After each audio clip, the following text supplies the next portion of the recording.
It was a warm spring evening when I decided to tackle an issue that had been brewing for months. HOA Karen and her constant habit of sending her guests to park in my driveway.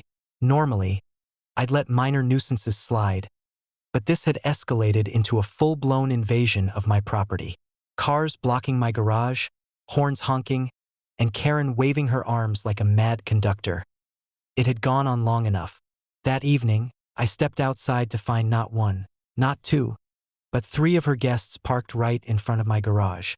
The driveway was completely full, and Karen herself stood nearby, pointing at the houses down the street as if she had some moral authority to direct traffic in my neighborhood. "Really, Karen?" I called out, my voice calm but firm. "This is private property. Your little valet operation ends here." She looked at me like I was crazy. "It's just a few cars. We're neighbors." I shook my head. "Actually, no. You and your guests are trespassing. And since you clearly don't respect boundaries, I'll have to enforce them in a way you won't forget." That night, I started my little project. I dug up the edges of my driveway, poured a layer of heavy-duty concrete bricks, and sealed it with quick-drying cement. By the time dawn broke, the once accessible driveway had transformed into a solid, immovable barrier. Every inch of it was blocked. Not a single car could squeeze through. Later that morning, I watched from my window as Karen arrived with her usual entourage of entitled friends. She screeched to a halt in front of the driveway and ran to my front gate, waving her arms. "What did you do?" she shouted, her face red with fury. I stepped outside casually, sipping my coffee. "Good morning, Karen. I bricked up the driveway overnight. It was starting to feel too welcoming for your guests. Hope you understand." Her jaw dropped. "You can't do that. That's illegal." I smiled. "Actually, Karen, I can. This is my property, and I have every right to control access.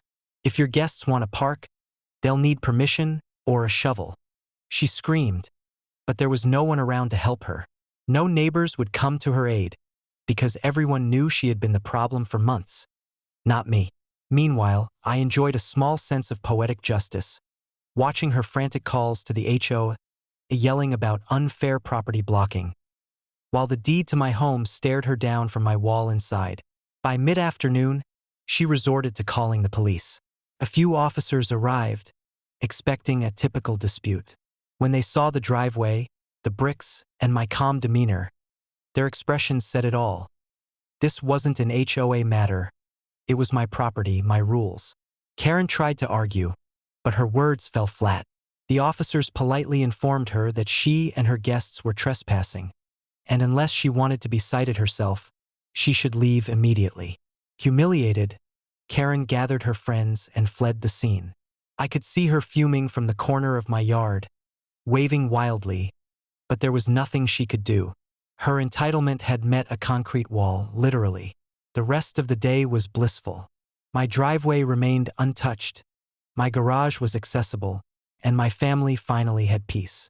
I even installed a small private property, no parking sign for good measure, just to make sure there were no further misunderstandings.